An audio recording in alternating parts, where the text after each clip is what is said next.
आज मध्य प्रदेश शासन के कैबिनेट की बैठक माननीय मुख्यमंत्री डॉक्टर मोहन यादव जी की अध्यक्षता में संपन्न हुई है। इस बैठक में माननीय मुख्यमंत्री जी ने बताया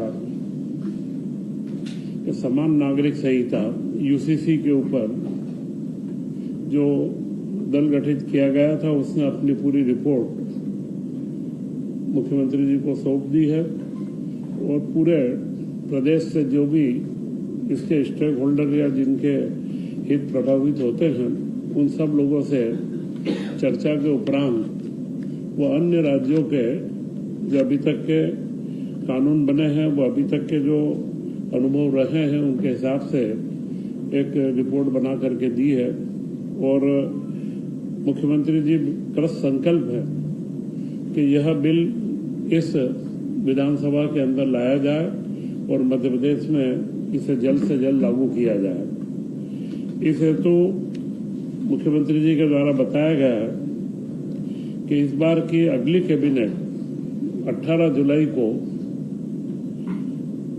भोपाल जिले में जगदीशपुर, जो पूर्व में इस्लाम नगर के नाम से जाना जाता था, जगदीशपुर के अंदर विशेष कैबिनेट की बैठक आयोजित की जा रही है, जहां पर समान नागरिक संहिता के मसौदे को कैबिनेट की स्वीकृति दी जाएगी और उसके बाद इसे विधानसभा के अंदर लाया जाएगा। क्योंकि 20 जुलाई से 24 जुलाई तक विधानसभा का सत्र है।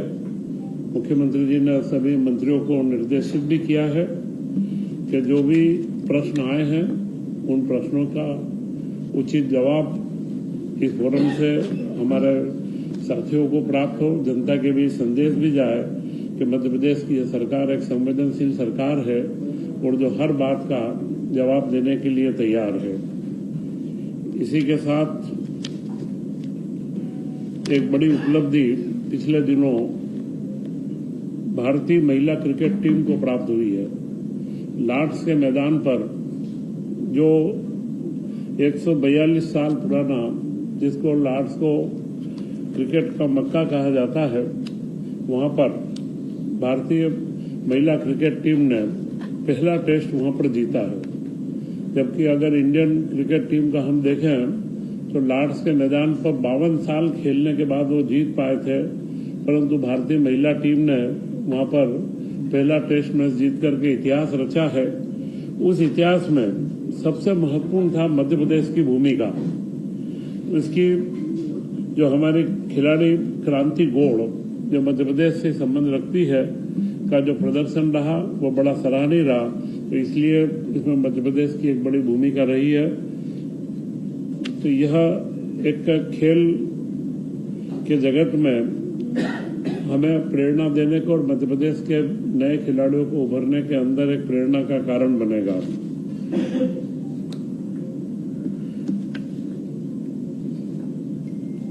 MP tech growth, technological system के अंदर मध्य प्रदेश आगे बढ़े और टेक्नोलॉजी के क्षेत्र में हमारी भूमिका एक महत्वपूर्ण रहे, क्योंकि टेक्नोलॉजी का जो क्षेत्र है यह प्रदेश के विकास को तो प्रभावित करता है, परंतु साथ में युवाओं के लिए रोजगार के अवसर भी लाता है। एमपी टेक ग्रोथ में 40,000 करोड़ के निवेश के प्रस्तावों के ऊपर चर्चा हुई है, कई प्रस्ताव मंजूर भी हुए हैं और उसमें 34,000 युवाओं को रोजगार मिलने की संभावना बनी है।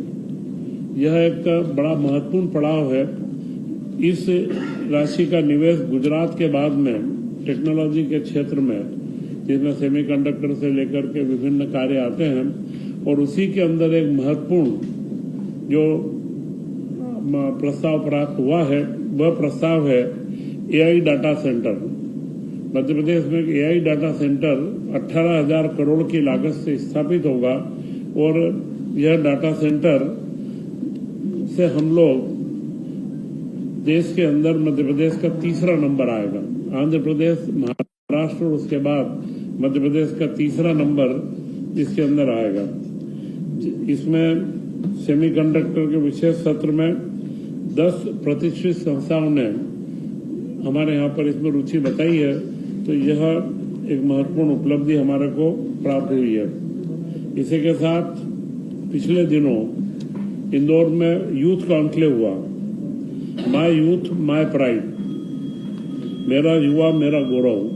उसमें युवाओं को डिजिटल कंटेंट के जो क्रिएटर हैं और जो इन्फ्लुएंसर हैं उन सबको एकत्र किया गया था। पूरे इंदौर संभाग के क्षेत्र के सभी इन्फ्लुएंसर व क्रिएटर एकत्र हुए थे और उनको डिजिटल कंटेंट अवार्ड प्रदान करने का भी निर्णय लिया गया है।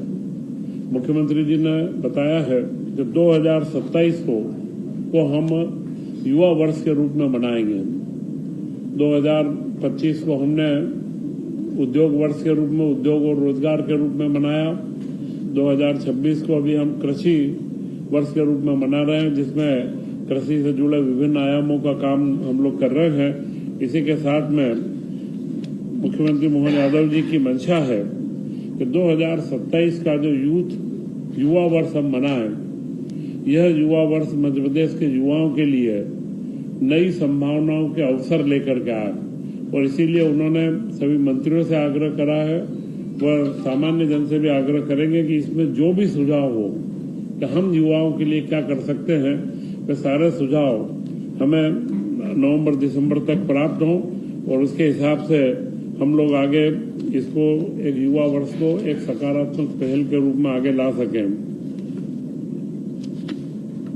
वर्षा काल प्रारंभ हो चुका है, इसमें पौधारोपण का कार्य बड़ी गति से, जिस तरीके से जल गंगा संवर्धन अभियान में मध्य प्रदेश ने अपना नाम कमाया है, उसी तरह मुख्यमंत्री की मंशा भी है कि हम इसमें ज्यादा से ज्यादा पौधा और वृक्षारोपण हमारे यहाँ पर हो। और उसी क्रम में कल 2 रोज पहले इंदौर के अंदर 1 लाख पौधों का एक साथ में वृक्षारोपण किया गया, तो 21 लाख पौधों का लक्ष्य रखा गया है। तो इस तरीके से हर क्षेत्र में अलग अलग तरीके से वह पौधारोपण के जो भी कार्यक्रम हो सकते हैं उनको आगे बढ़ाने का एक विषय लिया गया है। तथा नगरीय प्रशासन विभाग को एक महत्वपूर्ण उपलब्धि प्राप्त हुई है, वह उपलब्धि है ई गवर्नेंस का पुरस्कार। रजत पदक साइबर सुरक्षा के अंदर नगरीय विकास को राष्ट्रीय ई गवर्नेंस 26 के तहत पुरस्कार प्राप्त हुआ है। तो यह सारे महत्वपूर्ण विषय मुख्यमंत्री जी ने सबके बीच में रखे। इसके बाद कैबिनेट के प्रस्ताव में 3-4 प्रस्ताव जो महत्वपूर्ण थे, कुछ निरंतरता के प्रस्ताव हैं। एक सिंचाई परियोजना का निरंतरता का है, वित्त की निरंतरता का है वह, और उसी के साथ जीएसटी के अंदर 2 परिवर्तन किए गए हैं। जीएसटी काउंसिल की अनुशंसा प्राप्त हुई थी और उसमें ये 2 महत्वपूर्ण सुझाव हैं कि जो अपील का अधिकारी है वह जो निर्णय देता है, तो उसमें कोई त्रुटि रह जाए या कोई आवश्यकता हो या किसी को लगता है तो एक अपीली बोर्ड बनाया जाएगा और उसी में अपील भी हो सकेगी, क्योंकि यह एक तकनीकी सुगमता का कार्य है। और उसी के साथ में वर्तमान में जो क्रेडिट दी जाती थी वे जीएसटी के अंदर, यह भी एक तकनीकी मुद्दा था। क्रेडिट दी जाती थी परंतु उसमें पूर्व का एग्रीमेंट वो कई चीजें मांगी जाती थी, अभी उसका सरलीकरण किया गया है। और जो एक्सपोर्ट होता है, एक्सपोर्ट के अंदर जो इनपुट क्रेडिट लगता है उसका 90% तक राशि हमारे उद्यमियों को जल्द से जल्द प्राप्त होगी। तो यह एमएसएमई क्षेत्र के लिए उनकी तरलता या उनकी लिक्विडिटी बढ़ाने में बड़ा सहयोगी रहेगा। ऐसे 2 अमेंडमेंट जीएसटी के अंदर किए गए हैं। इसी के साथ में मूंग व उड़द की जो समर्थन मूल्य पर मध्य प्रदेश सरकार खरीदी कर रही है, इसके लिए जो बैंकों से लोन लिया गया है उसकी गारंटी दी गई है, उसकी गारंटी को निरंतरता दी गई है, क्योंकि अगले भी समय में हम लोग किसानों से निरंतर फसलों का उनका उचित मूल्य दिलाने के लिए लगातार हमारी ये सारी कार्य योजनाएं चलती रहेगी। वह एक महत्वपूर्ण निर्णय जो लिया गया है वह है महिला बाल विकास के संदर्भ में आंगनवाड़ियों के अंदर जो 6 माह से 3 वर्ष तक के बच्चों को वह उनको टेक होम राशन प्रदान किया जाता था और यह टेक होम राशन आजीविका मिशन के माध्यम से 5-6 संयंत्रों से बनता था। और अभी सरकार ने निर्णय लिया है कि टेक होम राशन को वहां से आजीविका मिशन से हटा करके यह कार्य महिला बाल विकास स्वयं करेगा। और जो अभी वर्तमान में आंगनवाड़ी के अंदर 3 साल से 6 साल के बच्चों को पका हुआ भोजन दिया जाता है, वे सारे पूरे प्रदेश के अंदर सारे स्व सहायता समूह इसको कार्य को कर रहे हैं और जो अच्छे सफलतापूर्वक संचालित भी है, उन्हीं समूह को तत्काल यह काम दिया जाएगा और वे इसका जो मिश्रण बनता है टेक होम राशन का वह सप्लाई करके और सारे बच्चों को इसमें प्राप्त होगा। इसमें क्योंकि गुणवत्ता की व वित्तीय मुद्दे के अलावा इनकी गुणवत्ता और डिस्ट्रीब्यूशन का भी बिंदु लगातार शिकायतें आ रही थी, तो उसको सुधारने के लिए अब यह के अंतर्गत वो इसकी अगली योजना भी इसके लिए तैयार की जाएगी।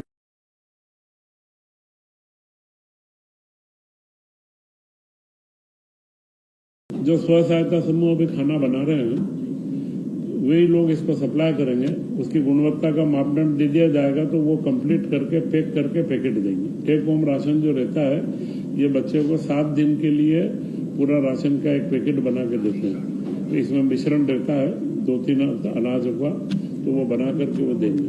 मुख्यमंत्री डॉक्टर मोहन यादव जी ने एक महत्वपूर्ण शुभारंभ करा है, वह शुभारंभ दृष्टि पोर्टल। यह पोर्टल हमारे वरिष्ठ नेता पंचायत एवं ग्रामीण विकास मंत्री प्रहलाद पटेल जी के मार्गदर्शन में तैयार हुआ और जिसे एनआईसी के द्वारा, जो दिल्ली की केंद्र सरकार का संस्थान है, उनके द्वारा यह पोर्टल तैयार किया गया। और यह पोर्टल मेरे ख्याल से देश के अंदर प्रथम पोर्टल होगा कि जो सारी पंचायतों के अकाउंट्स को एक पारदर्शिता के साथ में रखेगा। इस पोर्टल के माध्यम से मध्य प्रदेश की 23,000 पंचायतों के अंदर पूरी अकाउंटिंग की व्यवस्था ऑनलाइन जारी हो जाएगी और जो उनका ऑडिट होता है वो ऑडिट भी उसमें ऑडिटर अपने यहाँ पे वो खोल करके वो पोर्टल में से खोल करके वो ऑडिट के वाउचर भी इसमें सबमिट होंगे, तो वो पोर्टल को बिना पंचायत में गए भी देख के ऑडिट कर सकता है। बाद में भौतिक सत्यापन के लिए वो पंचायत में जा सकता है। और इस पोर्टल से, क्योंकि जो वित्त आयोग का जो राशि प्राप्त होती है वह राशि जब तक ऑडिट नहीं होता है तब तक उस पंचायत को राशि नहीं प्राप्त होती है। इस पोर्टल में ऐसी व्यवस्था की गई है कि सारे अकाउंट 5 तारीख तक, हर माह का अकाउंट अगले 5 तारीख तक इसमें अपलोड हो जाएगा। तो सारी पंचायतों के अकाउंट में पारदर्शिता आएगी और एक बार जब वो अकाउंट अपलोड होगा तो उसको बदलने की कोई गुंजाइश नहीं रहेगी, क्योंकि जो ऑनलाइन होने के बाद वो सेंट्रल डाटाबेस में आएगा। तो मुझे लगता है कि यह आधुनिकीकरण की दिशा के अंदर पंचायत ग्रामीण विकास का माननीय मुख्यमंत्री जी के नेतृत्व में जो ये परिवर्तन हुआ है, यह एक क्रांतिकारी परिवर्तन है पंचायतों के अंदर। और इसी के साथ में पंचायतों में एक नई, जो उनका दर्पण पोर्टल है, उसमें एक नई व्यवस्था दी जा रही है पेमेंट मॉड्यूल की, क्योंकि केंद्रीय वित्त आयोग का लगातार यह मत रहा है कि पंचायतों को अपने कर बढ़ाना चाहिए और थोड़ा सा स्वशासी अपने स्वयं के आमदनी के सोर्स बढ़ा करके आगे बढ़े। तो जो ग्रामीण क्षेत्र के टैक्स हैं वे टैक्स भी ऑनलाइन जमा हो जाए, उनकी अलग से रसीद देनी दी जाए, उसमें भी पारदर्शिता है। तो एक पेमेंट मॉड्यूल उसमें दर्पण पोर्टल में भी बढ़ाया जा रहा है, जिससे पंचायत के अंदर ग्रामीण अंचल में जो टैक्स देता है वह ऑनलाइन प्राप्त की जा सके।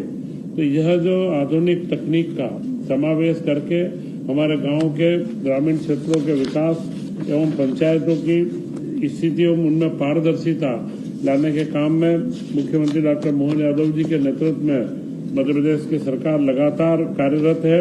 और आज की कैबिनेट के बाद में अगली समान नागरिक संहिता वाली कैबिनेट 18 जुलाई को होगी और फिर विधानसभा का सत्र है। इस सत्र में हम महत्वपूर्ण विषयों को, कई विधेयकों को लेकर के आएंगे जो आवश्यक है, अनुपूरक बजट भी लेकर के आएंगे और मध्य प्रदेश के विकास की सारी संभावनाओं को हम लगातार नए सिरे से परिभाषित करते रहेंगे। जय हिंद।